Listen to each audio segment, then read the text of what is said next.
On the eve of the biggest meeting of her prime ministership, Jacinda Ardern says she will discuss the tensions in the Pacific with President Joe Biden. Political reporter Amelia Wade joins us now live from Washington, D.C. And Amelia, was this always the plan? Yeah, before Jacinda Ardern took off for America, it was going to be her mission to talk about trade, climate change and Ukraine. But China's plays in the Pacific this week have skyrocketed it up her agenda. Banding together to march at the monument. A bit of a boogie and paying their respects. Memorial Day at Washington, D.C. I came here to see my beautiful Capitol. I've never been to the Capitol. We're thanking those who gave their all, and that's important. It's just history. Well, history. And an historic day for New Zealand, at least, at the White House tomorrow.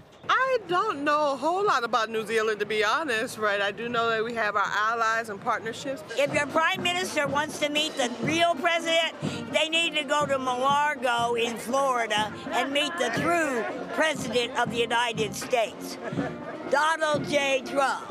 But when Jacinda Ardern meets the actual president, it's China's role in the Pacific, which has now accelerated to the top of the agenda.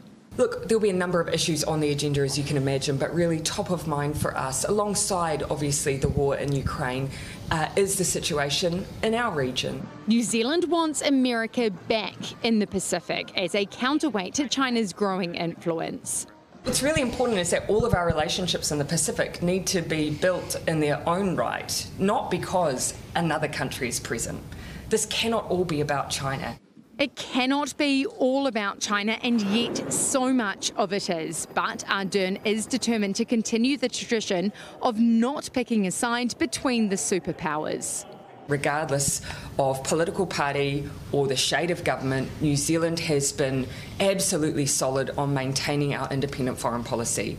It is fair to say, though, that we align closely on many issues, obviously with those partners that share our values. And by that, Ardern means New Zealand is better friends with the United States. And they're currently going through an infant formula crisis. 90% of its stock is gone and babies are in hospital.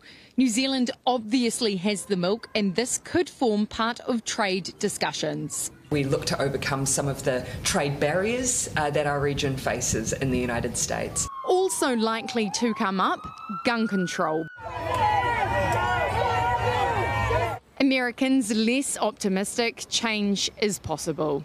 America is founded on violence. No, sadly. Very difficult. I hope so. I would hope so. I'm absolutely open to sharing New Zealand's experience. And it's just that, though, it's New Zealand's experience. New Zealand at the White House sharing its experience for the first time in almost a decade. Well, kia ora, Amelia, and there's been even more drama today behind the scenes. Yes, far more drama in the saga that is this trip. Today, we lost the Defence Force plane, leaving the delegation scrambling to book their own flights home.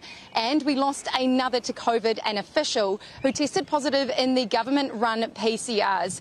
Besides, there is actually even room for more drama. Tomorrow we all have to pass rats to get into the White House, so more could go down at the 11th hour. But none of this will matter to the Prime Minister, none of this chaos, because she has had COVID. She is getting through the door and getting into that meeting.